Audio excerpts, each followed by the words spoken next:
to my live stream. And today we'll talk about this solo, awesome solo by Floyd, from NUMB, the first solo, the first one. So we'll be discussing the chords, the scales, which in this case it has 2 keys. So nice.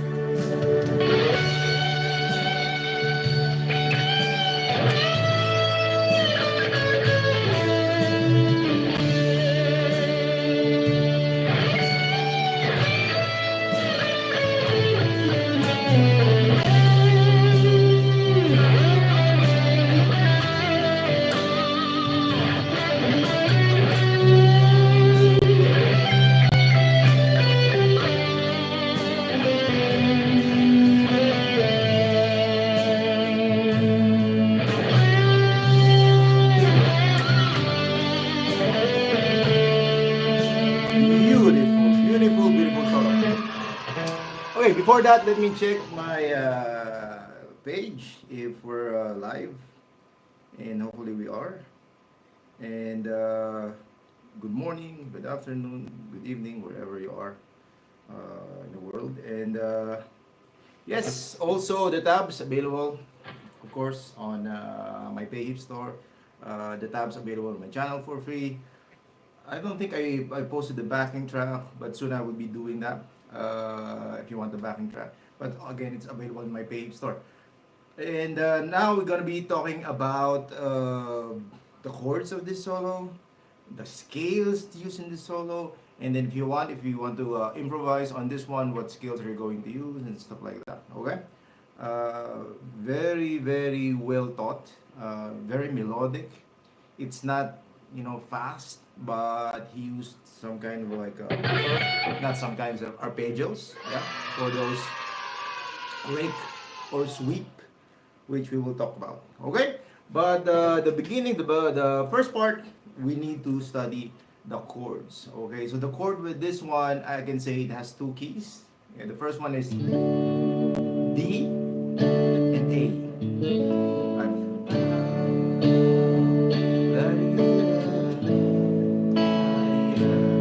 So it's D and A only. Okay. Then it goes this part. Okay. So if we think about that, in the key of D, there's no C. This is the flat 7.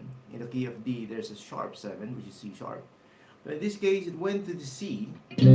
So I can say that it's using 2 keys, right? So we have C, and G. Okay. So the first key is 1, B, and 5 is A. And then it went to another one, which is C and G, which is 1 and 5 as well. Okay, so if you follow that, you will see that, if you want to solo over it, you can use the D major scale on the first part, and then you can use the C major scale on the second part, right? But also, there's a twist.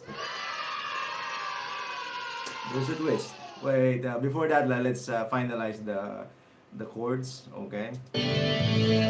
So this is a really nice topic. This is a really good solo and a chord progression to talk about. So, start with the D, right?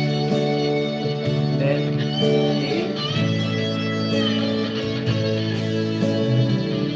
back to B, A, right? And then goes to C, and then G, back to C, and then G,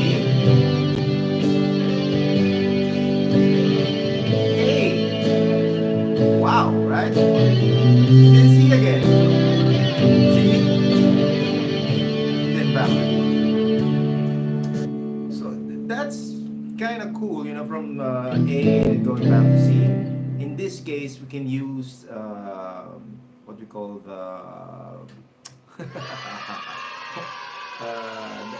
the G major scale. Okay, so in this case, it's when you go to the C. We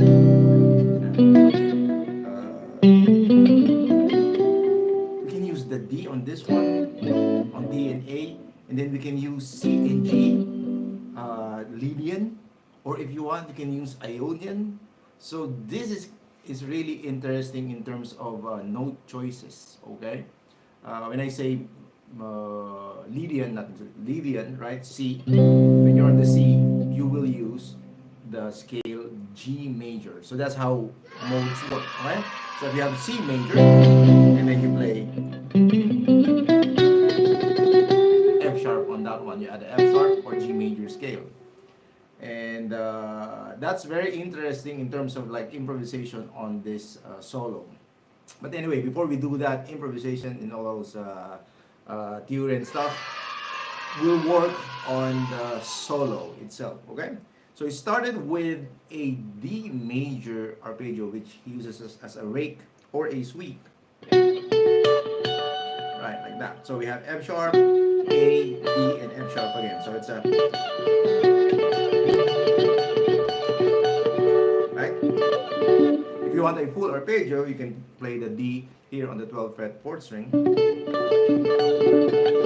And then you have the full arpeggio, right? But he started with the 3rd string, 11th fret. And then 10th fret, 2nd string, then 10th fret on the 1st string. So we have that D chord, right? So that's the start of this solo, which we will rake. Hello to Christopher Sila and also to Baldenis Musa. Yes, good day and hope you're enjoying the lesson.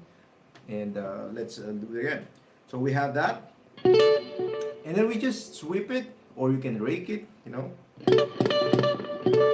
And then we finish on the 14th fret, 1st string. So we have this. Okay?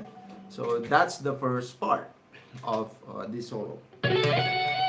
Now, you can also use like, right, just a muted rake. But listening to the solo, you can really hear the arpeggio, you know, moving, and it's also sounds cooler than, you know, than just doing that. You still, because we're on a D chord, way better if you can outline that chord, right? Before dropping on that F sharp note on the 14th fret 1st string. So we have this. Then we have a vibrato. Now with vibrato, you can use your fingers, or I like using my tremolo, so whatever suits you. You know, in a way it sounds the same. Right? So after that, and all of this I can say is on the D major, or you can actually use the G major, but D major on the first part. Right? So that's the first part. So after doing this, okay, then play again the 14th fret, and then we bend half step. Okay, only half step because our target is the G note, which is in the 15th fret. And then release.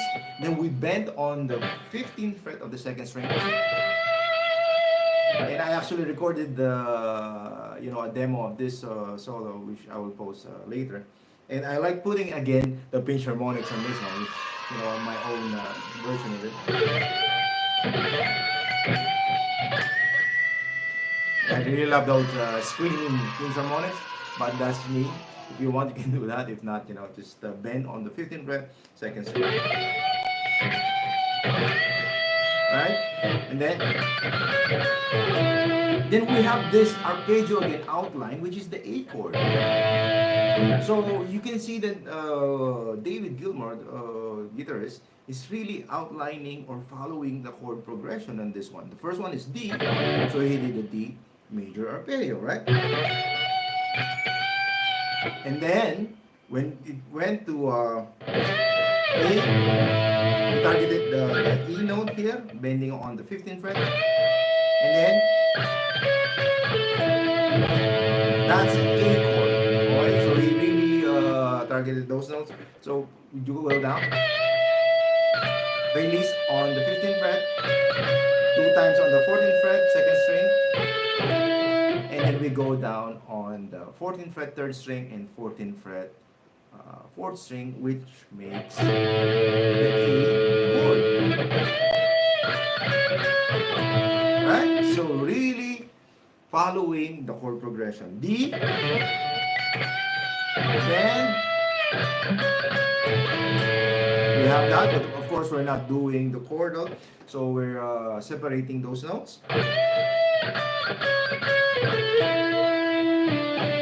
And then go back to D note, which is on the 4th string, 12th fret, right? It's a really well thought of melodic solo. Okay, really good solo. You want to understand, you know, how solo works, soloing works, you know, it's like you're giving this another life to the song, right? It's not about just soloing like this and doing some, you know, runs. So in this case, really like another vocal line, if I can say that, right? So it's really cool. I really like this solo. And then after that,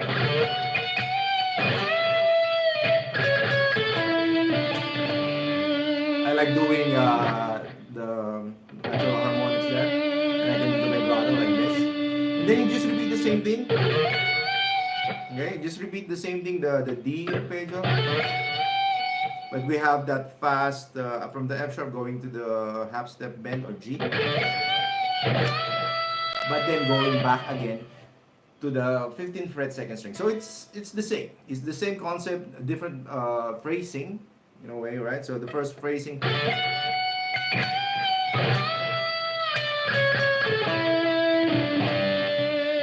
So that's the first one. Then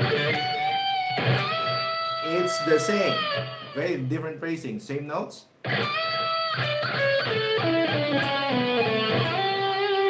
And from there again, we have that A arpeggio. Okay, so that A arpeggio, and then just adding the 12th fret, D note, and then going to C sharp. So that's still right. So it's A arpeggio. Right? All the notes in the A chord is A, C sharp, and E, which he did. Just adding or passing note, which is the D note here. Right? It's quite easy to remember if you know what he's targeting, which is, you know, the chord of the progression. Yeah. So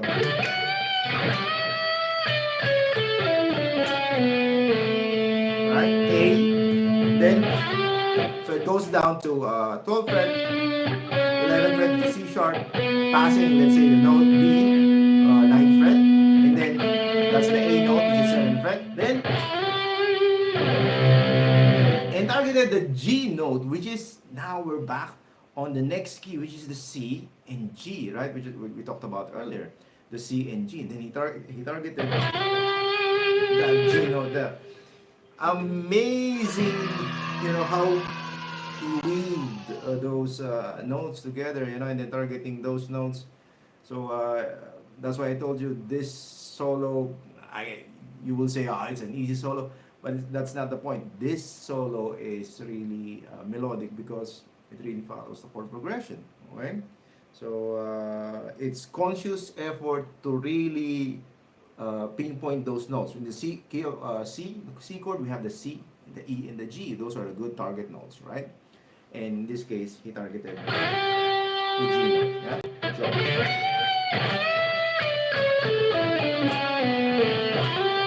right? Beautiful. And then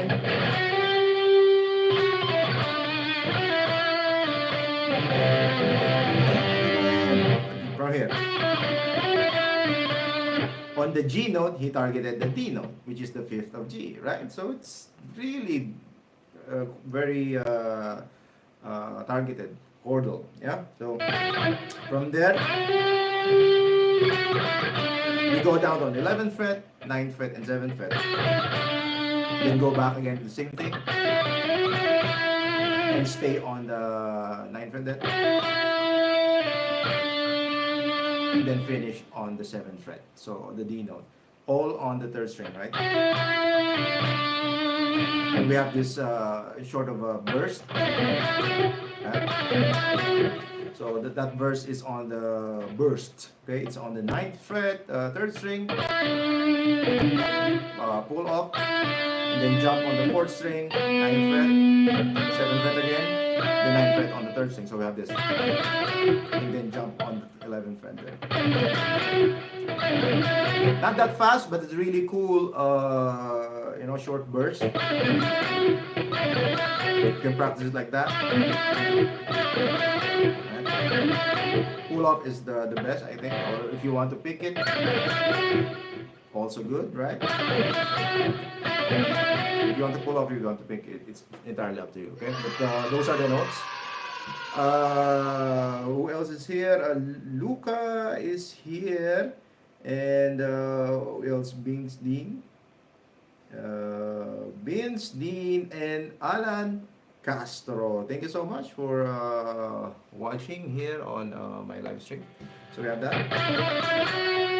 Then from there, 11th fret, we bend half step.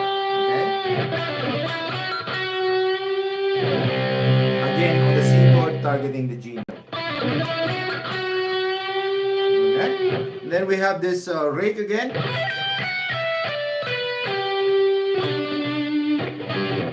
With the arpeggio, right?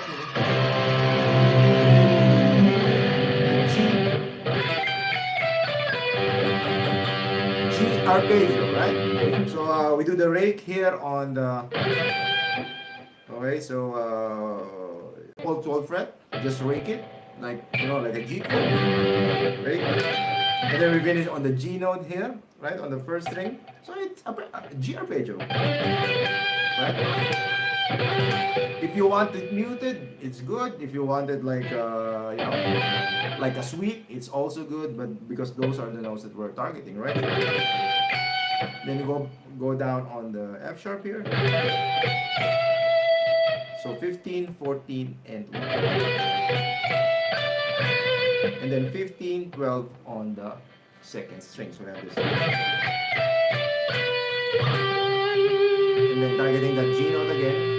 Then landing on the D note. So very clear, very conscious. That's a G arpeggio, right? Some passing notes there, right? F sharp, E, then D, B, G, B. Then what I like doing on this part is I slide on the D note, so that's my own take on it. So I like doing. I just love doing that, sliding down to the note, rather than just going to the note straight like this. Right, so I just like. You don't have to do it. It's just my thing, right? But it's the same notes. Yeah, the D here and then the D here, right? So, but if you want, only here. Then go down to the 10th fret, pull off to the 9th fret of the 4th on the 4th string, right?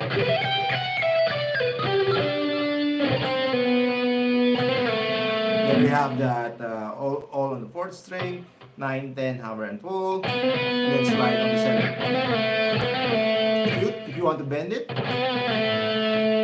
sounds almost the same. It's good also. But yeah, the original is hammer and pull, and slide on the 7th fret.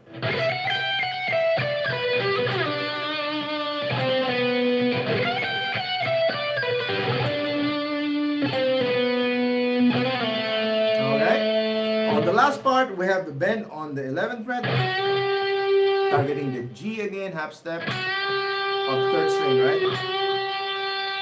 And then 2 bends on the 9th fret, 3rd string, land on the 7th fret, 3rd string, slide on the 4th string, yeah,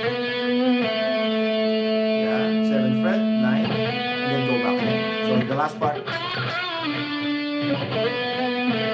a bit of a bend there to make the note alive there. don't want, you can do that as well. Okay? So I'll try to play it, everything.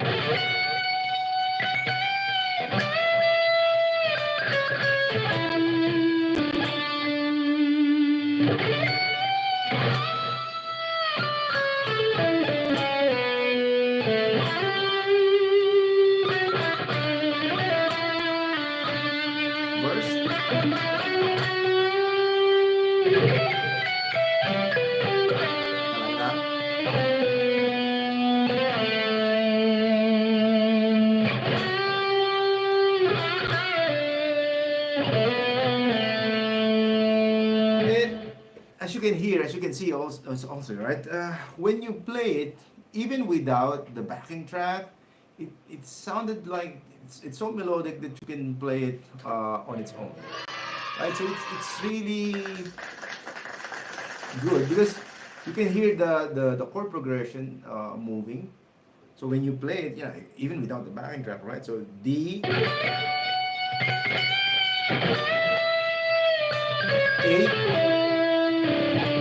Then D again, right?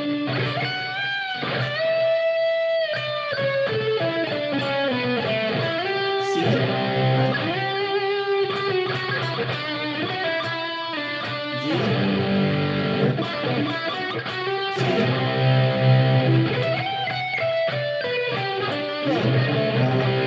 G, C,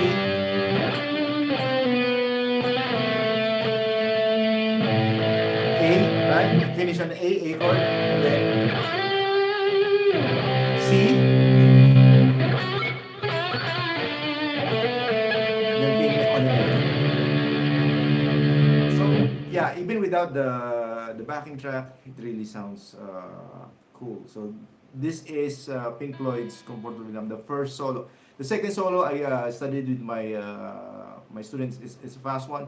I don't know if he improvised on it. I heard the live. Some parts are there, some parts are like different. So but the recording also good. But this is, I can say, one of my favorite solos. This one.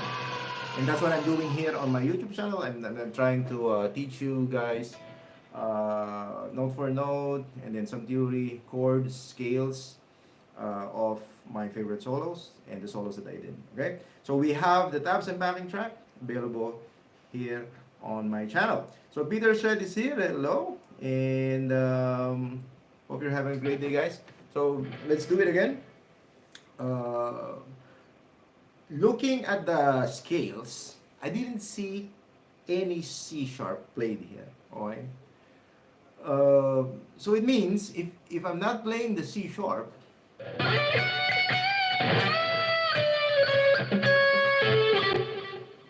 I mean, on the first part there's C sharp. On the G on this section, so it means it's another key, right? So because the first one, it's clear, we have the D major scale. I told you that because then we have the A note, which is C sharp, yeah.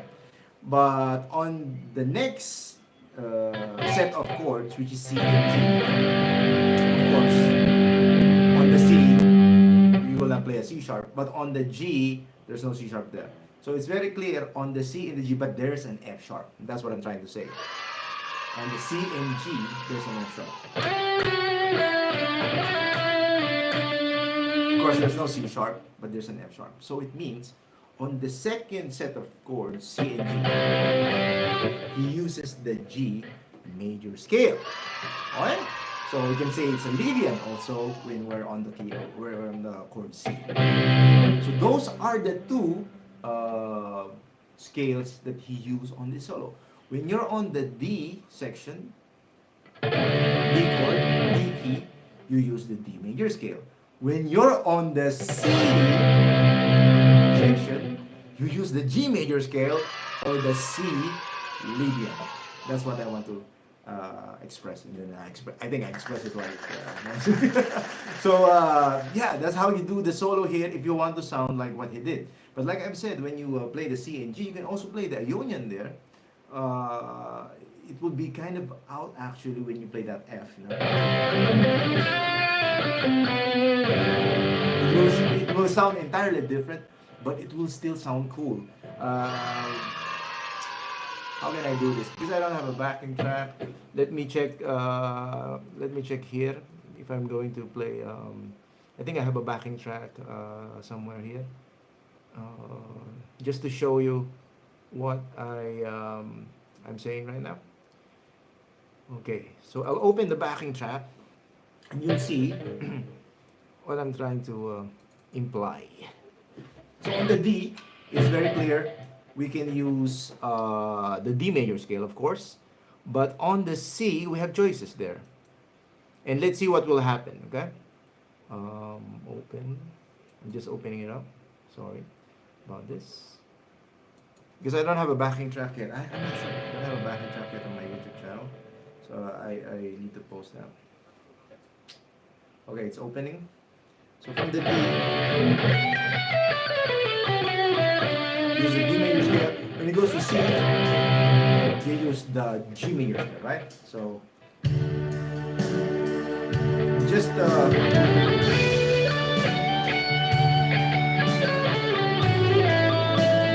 trying to grab that. And then when it goes here,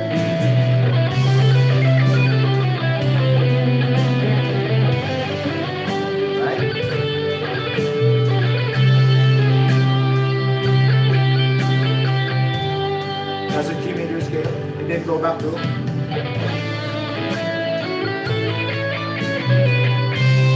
G major scale.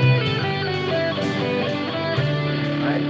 Of course, you will not do the kind of phrasing, but what I'm trying to show you is like the scales. When you play around with the scales, noodling around the scales, and you will see it fits really nicely, right? What if we do the Ionian on the next one, right?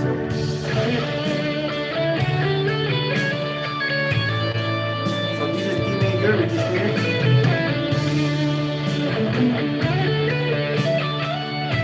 Right? And then what if we go Ionian on this one?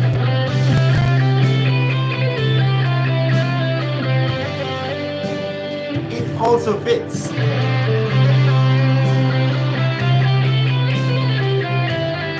Right?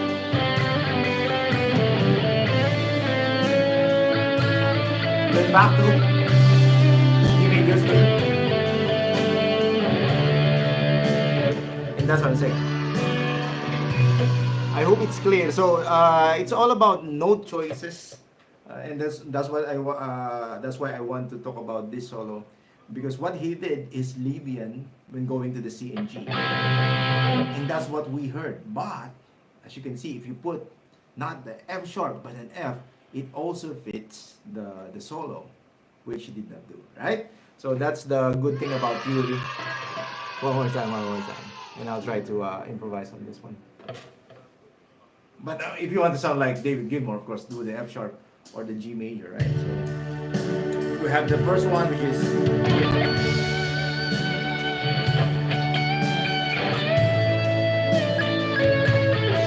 D major scale.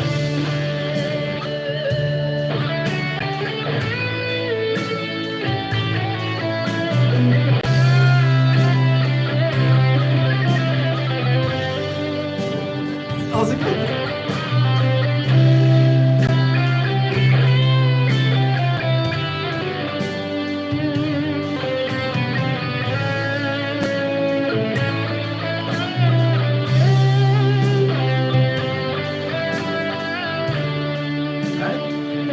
That's another lesson that you can play around, put a backing track, and maybe create your own solo with this one, and really going out of the David Gilmour style, which is the deleon.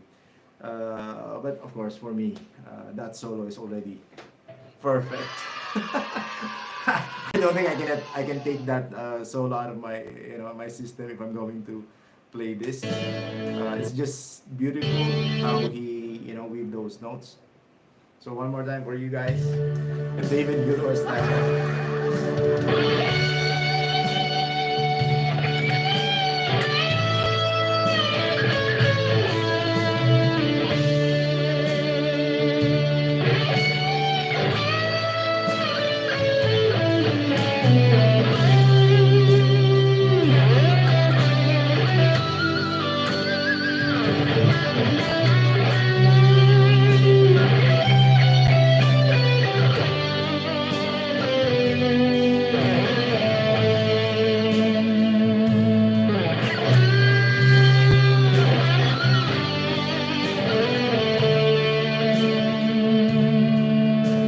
That's not the David Gilmour style. That's my style with a lot of pinch harmonics, tremolo, and slides.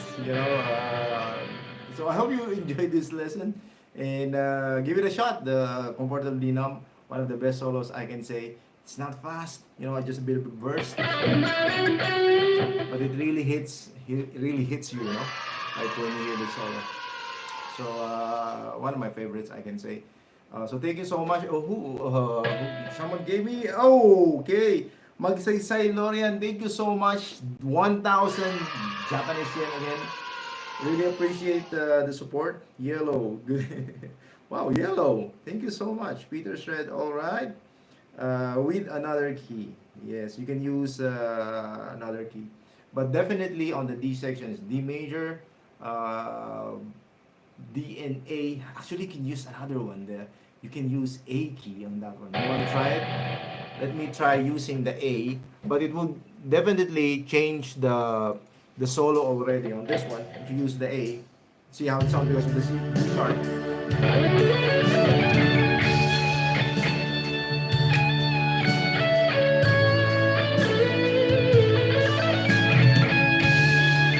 Like different.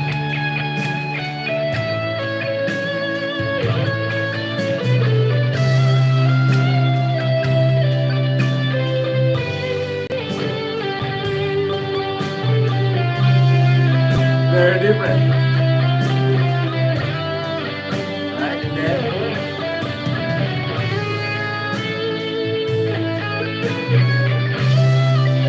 it entirely changed. I mean, it's still good, it's still okay, but it entirely changed the song, right? Because we're using modes already. When you do the A, D, and A, right? But it doesn't sound right, but it's correct by theory and how it sounds also. I like it, right?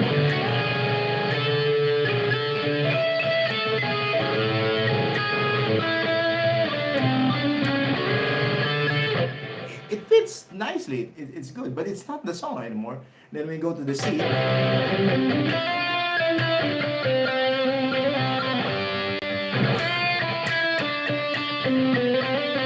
Ionian, in this case, and it fits the same again, nicely again. But again, but when in the context of the song, it doesn't really work, right? So that's one good lesson for you guys. So it's really up to the artist. It's really up to you. How do you want it to to sound? But with this, there are lots of possibilities, as you can see, with the chord progression. So that makes us unique in a way because how we hear things. But if you don't know this stuff, maybe you can follow your ears and just play it. But if you know this stuff, it's quite interesting and easier for you to decide what you want. Okay, so thank you so much for watching. Hopefully you get something out of this lesson, and I'll be here tomorrow, most probably tomorrow again. Yeah, I'll be busy now and tomorrow, but I'll try to do a live stream tomorrow. So check it out, like 2 p.m. Central Europe time, 2 p.m. And then Philippines, I think it's around 9 p.m. And then 2 p.m. Central Europe time. Okay, so I'm here in Prague, Czech Republic. Thank you so much again, Ma'am Magsaysay Lorian for 1,000. And subscribe, follow me on my live stream here on YouTube. And hope to see you next time again with another solo. I'll be doing solos every time, teaching you how to improvise, like in this one, chords, theory, scales, and then the solo itself, note for note. Okay, have a great day everyone, and see you again next time. Bye bye.